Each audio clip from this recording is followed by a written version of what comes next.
Hello students, आइए आज शुरू करते हैं BSc first year first semester का यूनिट फर्स्ट, जिसका नाम है molecular polarity and weak chemical bonds. Guys, इसके अंतर्गत बहुत सारे टॉपिक्स हैं, जिनमें से आज हम डिस्कस करेंगे पहले टॉपिक यानी कि रेजोनेंस या अनुनाद की। आइए पहले रफली समझ लेते हैं कि अनुनाद क्या होता है और इसके बाद फिर हम अपना नोट्स बनाएंगे। अनुनाद क्या होता है? अभी जो अधिकांश मॉलिक्यूल्स होते हैं, फॉर एग्जांपल के लिए जैसे हो कि नमक जो होता है ना, नमक अगर नमक के सारे गुण जो होते हैं, जो नमक के सारे गुण जो होते हैं, वो NaCl संरचना सूत्र के द्वारा प्रदर्शित किए जाते हैं। यानी कि नमक के 100% जितने भी गुण होंगे वो NaCl संरचना सूत्र प्रकट कर देगा। इसका NaCl संरचना ऐसे ही मान के चलिए कि जो हमारा मीथेन होता है, ठीक है, जो मीथेन होता है, अब मीथेन के सभी गुणों को इसका एक ही संरचना सूत्र, यानी कि किसी के भी 100% से ज़्यादा गुण थोड़े नहीं होंगे, तो मीथेन के 100% गुणों को मान लीजिए कि इसका एक ही संरचना सूत्र ई है, यानी कि जो CH4 इसका फार्मूला होता है, ये एक्सप्लेन कर देता है। मीथेन के सभी गुणों को ये संरचना सूत्र एक्सप्लेन कर देता है। तो अधिकांशतः हम ये देखते हैं कि ज़्यादातर जो अणु या आयन्स होते हैं, उनके सारे गुणों को एक ही संरचना सूत्र, कोई एक ही संरचना सूत्र, जैसे देखो मीथेन का एक ही संरचना सूत्र आपका ये है, इस तरीके का, इसके सारे गुण, इसके 100% गुणों को एक ही संरचना सूत्र प्रदर्शित कर देता है। ऐसे देखो नमक के 100% गुणों को इसका जो NaCl संरचना सूत्र होता है, ये प्रकट कर देता है। यानी कि बहुत सारे ऐसे मॉलिक्यूल्स हैं जिनके सभी गुणों को प्रकट करने के लिए उनका एक ही संरचना सूत्र पर्याप्त होता है, इससे ज़्यादा संरचना सूत्र की ज़रूरत नहीं होती है। इसके अतिरिक्त कुछ अणु ऐसे भी होते हैं जिनके सभी गुणों को एक ही संरचना सूत्र के द्वारा प्रदर्शित नहीं किया जा सकता है, यानी कि 100% गुण कोई भी, जैसे कि मान लीजिए कि हमारे पास बेंजीन है, ठीक है, बेंजीन के अलावा कुछ और भी हो सकता था हमारे पास, फिलहाल मैंने बेंजीन मान लिया। तो बेंजीन के सारे गुण, मतलब 100% गुणों को उसका जो संरचना सूत्र होता है, ये संरचना सूत्र प्रकट नहीं कर पाता है। मान लीजिए कि इस संरचना सूत्र के द्वारा बेंजीन के मात्र 50% गुणों को प्रदर्शित किया गया, तो बाकी बेंजीन के जो गुण बचे हैं, 50% बाकी गुण बचे हुए हैं, उसके लिए प्रदर्शित करने के लिए फिर हमें कोई दूसरा संरचना सूत्र देना पड़ेगा, उसके द्वारा शेष गुणों को व्यक्त किया जाएगा, जैसे कि ये है।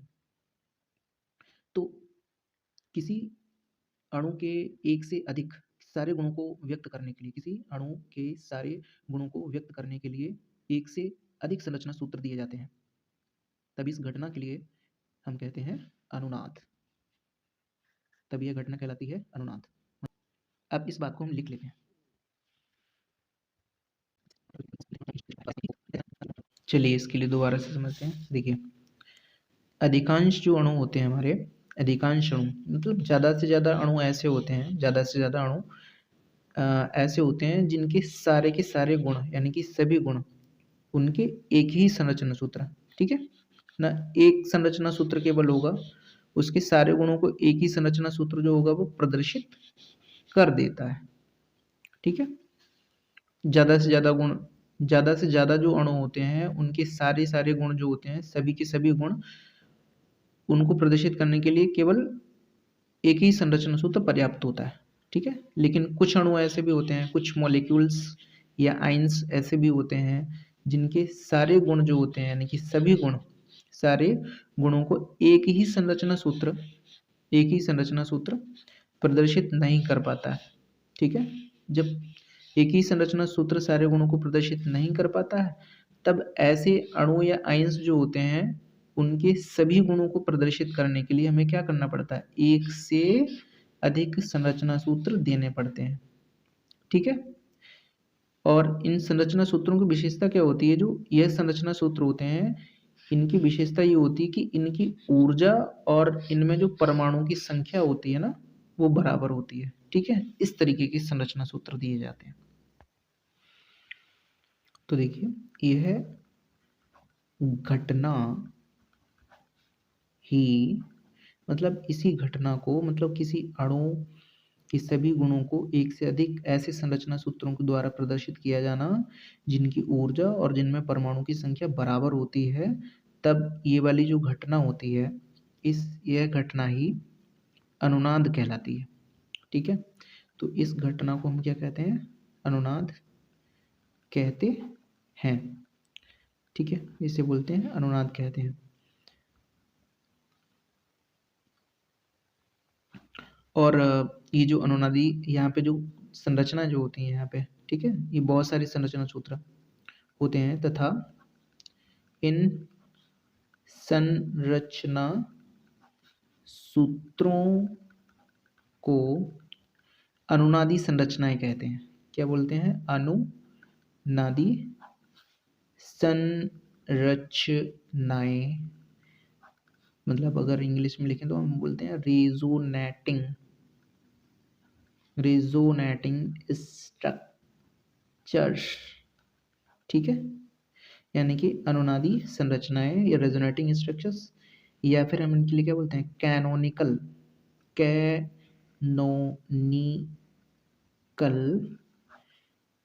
ठीक है, स्ट्रक्चर्स या संरचनाएं, कैनोनिकल संरचनाएं कहते हैं, कैनोनिकल संरचनाएं कहते हैं, ठीक है। तो ये जो घटना, मतलब कौन सी घटना? कि किसी अणु या आयन के सारे गुणों को प्रदर्शित करने के लिए हम एक या एक से अधिक संरचना सूत्र देते हैं जिनकी ऊर्जा और परमाणु की संख्या बराबर होती है। ये घटना अनुनाद कहलाती है। और यहाँ पर जितने भी संरचना सूत्र हमने प्रयुक्त किए हैं, ठीक है, उन संरचना सूत्रों को हम बोलते हैं अनुनादी संरचनाएं या कैनोनिकल संरचनाएं, ठीक है, कैनोनिकल स्ट्रक्चर्स कहते हैं। अब देखिए, जो अनुनादी संरचनाएं जो होती है ना, अनुनादी संरचनाएं एक दूसरे में दोलन करती रहती हैं, एक दूसरे में दोलन करती रहती हैं। ये दोलन का मतलब क्या है? एक दूसरे में इंटर कन्वर्ट होती रहती हैं, एक दूसरे में बदलती रहती हैं, ठीक है। अनुनादी संरचना जो होती हैं वो एक दूसरे में दोलन करती रहती हैं। और ध्यान दीजिए कि जो अनुनाद होता है, ठीक है, अनुनाद को दो अणुओं के बीच में हम, ठीक है, अनुनाद को डबल हेडेड एरो, ठीक है, डबल हेडेड एरो, ठीक है, डबल हेडेड एरो कौन सा होता है? दोनों ओर को सिर जिनका है, जिसका होता है इस तरीके का डबल हेडेड एरो से प्रदर्शित करते हैं, ठीक है। जो अनुनाद होता है उसे कैसे प्रदर्शित किया जाता है? डबल हेडेड एरो के द्वारा। अनुनाद से क्या होता है? देखिए, अनुनाद से अणुओं को स्थायित्व प्रदान, अणुओं को स्थायित्व प्राप्त होता है, ठीक है। अगर ये बोला जाए कि जो अणु होते हैं वो अनुनाद क्यों करते हैं, क्योंकि अनुनाद की कारण क्या होता है? जो अणु होता है उसके लिए स्थायित्व प्रदान प्राप्त होता है, यानी कि वो स्थायी हो जाता है। इसके बाद देखते हैं कि अनुनाद की जो प्रक्रिया होती है उसमें क्या होता है? अनुनाद की प्रोसेस, यानी कि प्रक्रिया में पाई इलेक्ट्रॉन्स जो होते हैं, पाई इलेक्ट्रॉन्स चलते रहते हैं,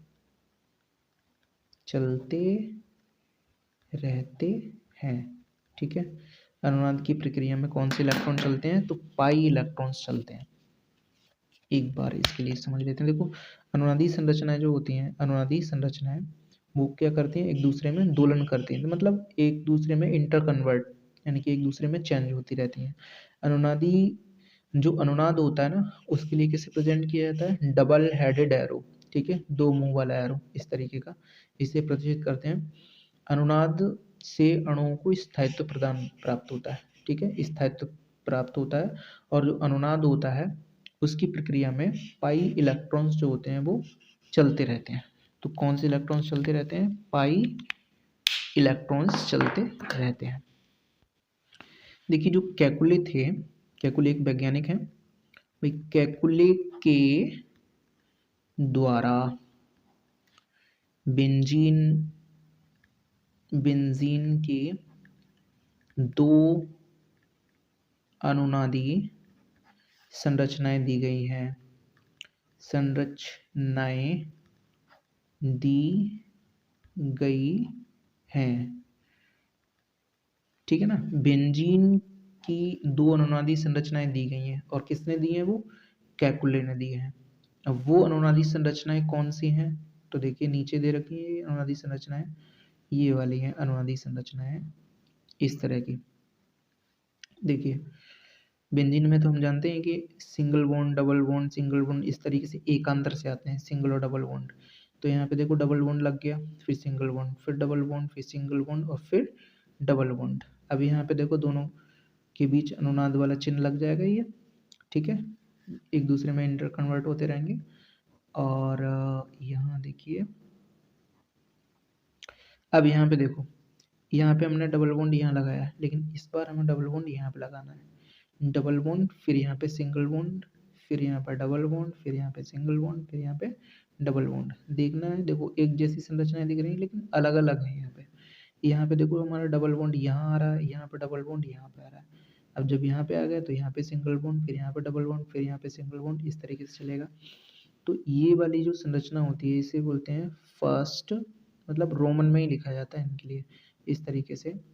तो इसे हम बोलते हैं फर्स्ट रेजोनेटिंग स्ट्रक्चर या प्रथम अनुनादी संरचना, और ये दूसरी अनुनादी संरचना हो जाती है या सेकेंड रेजोनेटिंग स्ट्रक्चर।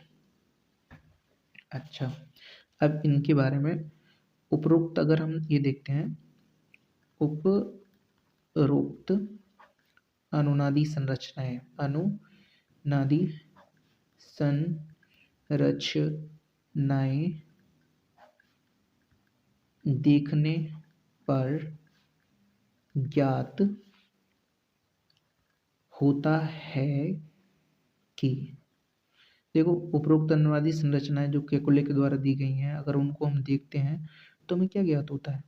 हमें ज्ञात होता है कि इनमें सिंगल और डबल बॉन्ड, सिंगल और डबल बॉन्ड, ठीक है, सिंगल और डबल बॉन्ड एकांतर से है, एकांतर से हैं। सिंगल और डबल बॉन्ड कैसे हैं? एकांतर से हैं, ठीक है। अब यहाँ पर दो स्ट्रक्चर दिख रही हैं आपको। अब ये स्ट्रक्चर किसने बनाई है? तो केकुले ने बनाई है। केकुले ने कैसे बनाई? इन्होंने कोई मशीन नहीं ली, किसी मशीन से नहीं बनाई है, ये इन्होंने एक कल्पना की है कि बेंजीन की संरचना इस तरह की हो सकती है। इनकी संरचना सूत्र जिसमें सिंगल और डबल बॉन्ड एकांतर से हो सकते हैं, ठीक है, इस तरीके की इन्होंने कल्पना की है। वी नो दैट, यानी कि हम जानते हैं कि ना, कि जो कार्बन सिंगल बॉन्ड कार्बन के बीच का जो बीच की दूरी होती है वो हमारी कितनी होती है? 1.54 एंगस्ट्रॉम, ठीक है, 1.54 एंगस्ट्रॉम होती है। ऐसे देखो कार्बन डबल बॉन्ड कार्बन के जो बीच की दूरी होती है वो कितनी होती है? 1.33 एंगस्ट्रॉम, ठीक है, ये इतनी होती है। अब ये चीज अगर हम देखेंगे ना, तो यहाँ पे देखो कार्बन डबल बॉन्ड कार्बन है, तो इनके बीच की जो दूरी होना चाहिए यहाँ पर वो कितनी है? 1.33 एंगस्ट्रॉम, ठीक है। ऐसे ही अगर देखो यहाँ पे इन दोनों कार्बन के बीच में बेंजीन में क्या है? सिंगल बॉन्ड है। तो जब हम सिंगल बॉन्ड देखते हैं तो यहाँ पे हम कह सकते हैं कि यहाँ पे जो डिस्टेंस होगी वो 1.54 एंगस्ट्रॉम होगी। इनके बीच की दूरी भाई 1.33, ठीक है, 1.33 ये, 1.54 ये, 1.33 और ये 1.54 एंगस्ट्रॉम में होगी, ठीक है। तो ये जो स्ट्रक्चर हम देख रहे हैं ना, ये कैकुले के द्वारा दी गई है, कैकुले द्वारा दी गई है। क्या चीज़ है ये? अनुनादी संरचना द्वारा अनुनादी संरचना दी गई है, और काल्पनिक है, ये भी ध्यान रखो, काल्पनिक मतलब इन्होंने अपनी कल्पना से तैयार की गई है, की है। अब देखो इसके बाद देखिए, जब केकुले ने इस संरचना की खोज की होगी, उस समय कोई मशीन ऐसी नहीं होगी जिससे कि ये पता चल जाएगी कि बेंजीन की सही और सत्य संरचना क्या होती है। बाद में क्या पता चला, बाद में वैज्ञानिकों ने किया बेंजीन का एक्स रे एनालिसिस, ठीक है, बाद में, मतलब केकुले के बहुत बाद जब बेंजीन का एक्सरे एनालिसिस किया गया, ठीक है, एक्सरे एनालिसिस से पता चला, ठीक है, एक्सरे एनालिसिस से पता चला कि बेंजीन की स्ट्रक्चर में कोई दो, ठीक है, कोई दो निकटतम कार्बन परमाणुओं के बीच की दूरी 1.39 एंगस्ट्रॉम होती है, ठीक है। तो कितनी होती है ये दूरी? 1.39 एंगस्ट्रॉम होती है, ये पता चला, ठीक है। तो एक्सरे एनालिसिस से बेंजीन की संरचना कुछ इस तरीके से पता की गई, एक्सरे एनालिसिस से। तो इस एक्सपेरिमेंट में ये पता चला हमारे लिए कि जो कार्बन और कार्बन जो निकटतम दूरी होती है वो हमारी कितनी होती है? 1.39 एंगस्ट्रॉम। और ये भी, इसमें भी आपका कितना होता है? 1.39 एंगस्ट्रॉम। यहाँ पर भी आपकी दूरी कितनी होती है? 1.39 एंगस्ट्रॉम। मतलब हर जगह पे ये तो वही कंडीशन है। तो 1.39 एंगस्ट्रॉम, 1.39 एंगस्ट्रॉम। अब जरा देखिए केकुले की अनुनादी संरचना का पर्दाफाश देखिए। अब यहाँ देखिए, यहाँ पे आप देख रहे हो केकुले ने बताया है 1.54 एंगस्ट्रॉम, यहाँ पे बताया 1.33 एंगस्ट्रॉम। अब यहाँ देखिए रियल में क्या निकला? रियल में निकला कि सभी कार्बन परमाणु के बीच में दूरी क्या होती है? दो कार्बन परमाणु के बीच में बराबर होती है। इन्होंने अलग अलग बता दिया। यहाँ पे बताया 1.54 होती है, यहाँ बताया कि डबल बॉन्ड में 1.33 होती है। अब हम क्या करते हैं कि यहाँ से एक अनुमान लगाते हैं, कंपेयर करते हैं कि अगर मान लो कि इन दो कार्बन परमाणु के बीच में सिंगल बॉन्ड होता तो क्या होता? भाई अगर कार्बन परमाणु के बीच में सिंगल बॉन्ड होता तो इसका मतलब इनके बीच में दूरी इतनी होती, तब हम कह सकते थे कि यहाँ पे हमका सिंगल बॉन्ड है। तो इसका मतलब है कि सिंगल बॉन्ड अगर होता तो 1.54 एंगस्ट्रॉम की दूरी होती, लेकिन ऐसा तो है नहीं। यहाँ पे 1.39 एंगस्ट्रॉम दूरी है, विचलित है। तो इसका मतलब सिंगल बॉन्ड नहीं हो सकता यहाँ पे। तो मैं देखता हूँ क्या इनके बीच में डबल बॉन्ड हो सकता है। तो देखते हैं कि देखिए कार्बन डबल बॉन्ड, कार्बन के बीच जो बीच की डिस्टेंस होता है 1.33 एंगस्ट्रॉम होता है, लेकिन जब यहाँ से हम जब कंपेयर करते हैं इसका, तो हम देख लेते हैं कि ये तो 1.33 नहीं है। अर्थात हम ये बोल सकते हैं कि जो कार्बन की रियल स्ट्रक्चर है ना, उसमें दो कार्बन परमाणु के बीच में ना तो कंप्लीटली सिंगल बॉन्ड है और ना ही कंप्लीटली डबल बॉन्ड है, ठीक है। अब इसके बीच की जो डिस्टेंस है वो हमने कितनी पता की है? 1.39 एंगस्ट्रॉम। तो यहाँ से हमें ये पता चला कि ना तो कार्बन परमाणु के बीच में कंप्लीटली सिंगल बॉन्ड और ना ही कंप्लीटली डबल बॉन्ड हो सकता है, ठीक है, जैसा कि इनने बताया है यहाँ पर कंप्लीटली सिंगल बॉन्ड और कंप्लीटली डबल बॉन्ड होता है। तो मैं ये कह सकता हूँ कि जो अनुनादी संरचनाएं होती हैं वो असत्य हैं या फिर वो पूरी तरह से ठीक नहीं है, या फिर कह सकते हैं कि काल्पनिक या हाइपोथेटिकल। इन ऐसी संरचनाओं को क्या बोला जाता है? हाइपोथेटिकल। ये हाइपोथेटिकल अनुमानित संरचनाएं।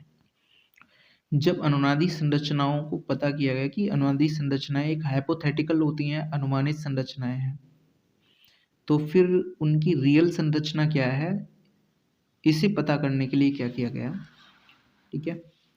तो किसी अणु या आयन की रियल स्ट्रक्चर को पता करने के लिए एक ऐसी स्ट्रक्चर बनाई गई। ठीक है, एक ऐसी स्ट्रक्चर बनाई गई जिसमें सभी अनुनादी संरचनाओं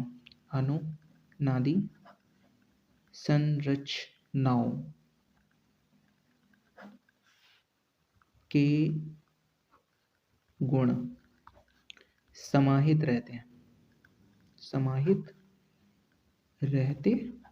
हैं। इस संरचना को क्या बोला गया? रेजोनेटिंग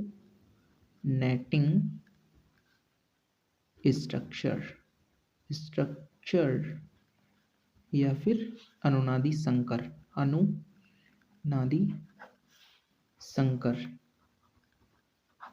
कहा गया। ठीक है ना, तो इसके लिए क्या बोला गया? अनुनादी संकर।